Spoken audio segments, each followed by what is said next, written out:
Entreprendre pour l'attractivité d'Avignon avec celle qui est entrepreneuse commerçante dans le centre-ville de la Cité des Papes, Émilie Desmarais.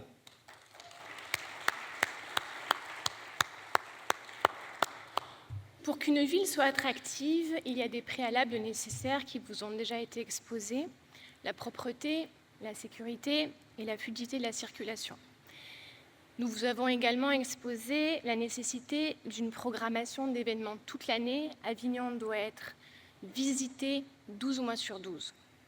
Parallèlement à tout cela, l'attractivité d'Avignon passera nécessairement par la redynamisation de son commerce. À ce sujet, le programme s'articule autour de 3 axes. Le premier sont des mesures qui relèvent de la politique commerciale de la ville. La deuxième sont des mesures qui concernent les commerçants eux-mêmes. Et enfin, des mesures à destination des visiteurs. En ce qui concerne les mesures qui relèvent de la politique de la ville, c'est plutôt la stratégie commerciale de la ville. Tout d'abord, nous allons créer une foncière commerciale. C'est vraiment la volonté de la mairie d'acquérir un patrimoine foncier, soit en achetant des immeubles, soit en achetant des meubles qui abritent déjà des commerces. Dans le même sens, nous allons user du droit de préemption commerciale. Qu'est-ce que c'est ? C'est une délibération municipale, donc une vraie volonté de la mairie, qui lui permet de préempter, donc d'acquérir des fonds de commerce, un droit au bail, un fonds artisanal, et soit de le rétrocéder, soit de le revendre à un commerçant. En fait, ce droit de préemption ne peut s'appliquer que dans une zone spécifique qui s'appelle le périmètre de sauvegarde du commerce et de l'artisanat de proximité. Il faudra donc que l'on détermine cette zone en concertation avec les acteurs du commerce, c'est-à-dire la Chambre des métiers, la CCI et la préfecture. Stéphane ? Excuse-moi, merci. Aujourd'hui, on ne préempte rien. Notre foncière municipale constituera son capital par la vente de nos bâtiments municipaux non occupés, notre foncier actuel. On va s'en séparer, car cela coûte à la mairie et le fruit de la vente servira à l'autofinancement de notre foncière municipale. Donc la préemption des commerces à Avignon ne coûtera rien à la ville. L'objectif de ces 2 premières mesures, quel est-il ? Tout d'abord, donc, que la municipalité se crée une vraie réserve commerciale. Ensuite, ça va être de maîtriser et de diversifier l'offre commerciale dans la ville. En effet, ça nous permettra d'éviter des rues monocommerces, des rues remplies de franchises, des rues de salons de coiffure, des rues de restaurants, et de mixer tous ces commerces. Ça va être aussi la possibilité de valoriser les commerces de proximité et les commerces indépendants. Et surtout, cela va être la possibilité de proposer des loyers cohérents. En effet, aujourd'hui, la gourmandise de certains bailleurs paralyse totalement le paysage commercial. D'ailleurs, dans cette lutte au rideau fermé, il y a un autre combat à mener. Nous allons donc appliquer très strictement la taxe sur les friches commerciales. Cette taxe existe, nous ne l'avons pas inventée, mais il faut l'appliquer. Aujourd'hui, cette taxe peut s'appliquer sur un local inoccupé depuis 2 ans, avec un taux qui augmente tous les ans. Pour vous donner un ordre d'idée, en janvier 2024, un grand magasin a fermé rue de la République, Superdry, et il avait défrayé la chronique car il payait 45 000 € de loyer par mois et qu'il ne pouvait pas continuer à vivre ainsi.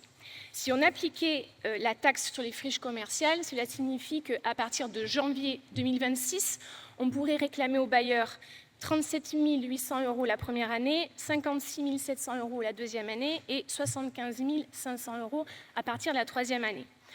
Au-delà de la manne financière que cela représente, surtout si on le multiplie ces taxes avec le nombre de locaux inoccupés, cela peut évidemment permettre, si on ne peut pas obliger les bailleurs à diminuer le montant de leur loyer, de les inciter à le faire eux-mêmes. De plus, nous serons très attentifs à la loi de finances 2026, puisqu'elle a pour objectif également de durcir cette taxe pour que nous puissions l'appliquer dès la première année d'inoccupation et avec des taux encore plus prohibitifs. Stéphane, une réaction suite à un sujet d'actualité traité au dernier conseil municipal, samedi dernier. Oui, tout à fait. Nous avons appris que la municipalité souhaitait mettre fin à la publicité dans l'intramuros et autour des remparts. Vous imaginez bien que je suis complètement contre. Pour plusieurs raisons. La première, c'est un manque à gagner pour la municipalité de 500 000 €. C'est ce qu'on appelle la taxe sur les enseignes. Deuxièmement, on fragilise un secteur, les acteurs de la communication, comme les imprimeurs et les fabricants d'enseignes. Et troisièmement, et le plus important à mes yeux, c'est le manque de visibilité pour les commerces et pour la ville dans sa communication. On continue à petit feu de faire mourir la ville d'Avignon. Et c'est malheureusement le drame de ces 12 dernières années. Ensuite, je vais vous parler des mesures à l'adresse des commerçants. Déjà, dès les premiers mois du mandat, nous allons organiser les États généraux du commerce. Nous allons rencontrer toutes les associations de commerçants de la ville, d'Avignon, de la Barthelasse, de Montfavet et de tous les quartiers, c'est-à-dire de la Courtine jusqu'au pont des Deux Eaux, en passant par Saint-Ruf, Saint-Chamond, la Rocade, la Triade, etc. Il faut une redynamisation du commerce qui soit globale pour que ça fonctionne. Il va falloir communiquer parce qu'il faut impérativement que les commerçants retrouvent une vraie fluidité de communication avec la municipalité, et ce qui n'est plus le cas. Avec les commerçants de l'intramuros, nous allons également discuter du devenir de la rue de la République, de la rue Joseph Vernet et de la rue Saint-Agricole, puisque le projet actuel de rénovation de ces rues sera stoppé. Ensuite, il va falloir rendre les rues commerçantes vraiment attrayantes, les décorer, les fleurir. Et on voit qu'en ce moment, en période de Noël, lorsque les vitrines sont décorées, que les rues sont illuminées, forcément la fréquentation augmente. Il faut que ce soit beau toute l'année. Et pour cela, il faut une véritable harmonisation de l'embellissement de la ville. Alors on va végétaliser, on va également arborer. Il est impératif de créer une canopée sur la ville, sur les rues commerçantes, parce que la ville doit être praticable même sous 39 degrés. Et les arbres sont bien entendu la solution la plus écologique et la plus économique pour abaisser la température. À ce sujet, d'ailleurs, nous discuterons dans ces États généraux de la possibilité de tirer les enseignements de villes du sud de l'Europe, notamment comme en Espagne, qui modifient leur amplitude d'horaire en fonction des températures. Quand il fait 38 ou 39 degrés et que tous les commerces sont totalement vide jusqu'à 16 heures, est-ce qu'il ne faudrait pas décaler les ouvertures, fermer plus tard et peut-être avoir plus de fréquentation en début de soirée? Voilà quelques exemples de points qui seront discutés dans ces États généraux. Deuxième mesure à l'adresse des commerçants, la création d'un guichet unique pour les professionnels. Alors oui, c'est pour les professionnels, ce n'est pas que les commerçants. Ça peut être une profession libérale, un entrepreneur, un artisan. Quel que soit le problème du quotidien, un seul numéro, un seul interlocuteur. Un problème de voirie, une coupure d'électricité, une poubelle qui se déverse devant le pas de porte. Il faut que cette personne, elle n'appelle qu'un seul numéro. Et c'est ensuite le guichet unique qui va rediriger ou s'adresser au bon service qui réglera le problème. Troisièmement, le retour maîtrisé de la voiture en ville. Alors là, tout à l'heure, Stéphane a fait un peu digression, donc il a spoilé tout à fait mon paragraphe sur le retour de la maîtrisée de la voiture en ville. Mais donc, on ne touchera bien entendu pas à toutes les zones piétonnes et à toutes les périodes de piétonisation de la ville, c'est-à-dire le mercredi et le samedi après-midi. Mais évidemment, comme il vous l'a expliqué tout à l'heure, le passage crée de la visibilité. Un commerce qui n'est pas vu, même en voiture, est un commerce oublié. Et certaines rues commerçantes qui ont vu la circulation fermée ont vu également tous leurs commerces fermés les uns après les autres. Dernier point, création d'une zone de parking extramuros dédiée aux commerçants, aux professionnels et à leurs employés, parce qu'il n'est pas normal que certaines personnes doivent payer jusqu'à 10 € par jour pour aller travailler, et surtout, ça peut être un frein au recrutement. Enfin, dernier volet du programme concernant l'attractivité, évidemment, améliorer l'expérience de tout visiteur à Avignon.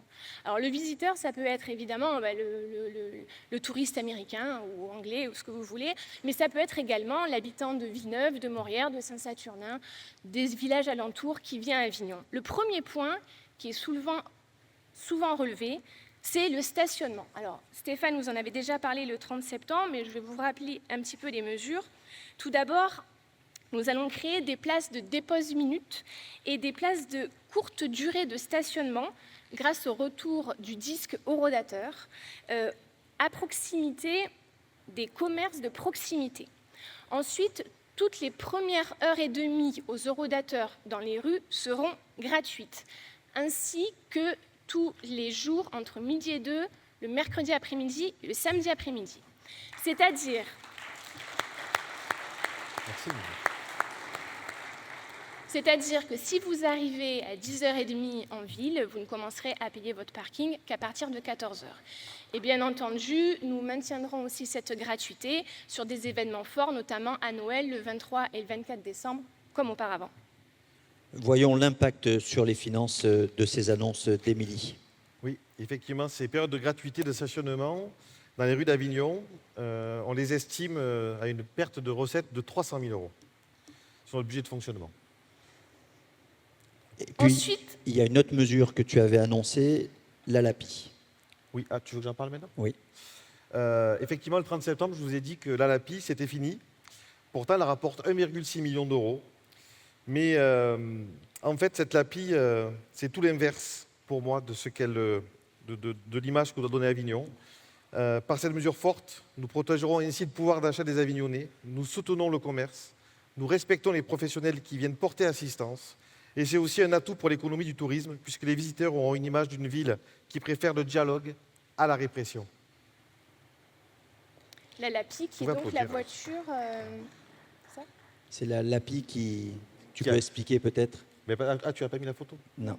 Ouais. La LAPI, c'est la machine, la voiture qui vous verbalise automatiquement. Voilà, pour ceux qui ne savaient pas. Et justement, enlever la LAPI, réduire les tarifs des stationnements est possible grâce aux économies et aux recettes qu'a expliqué tout à l'heure Stéphane. Émilie.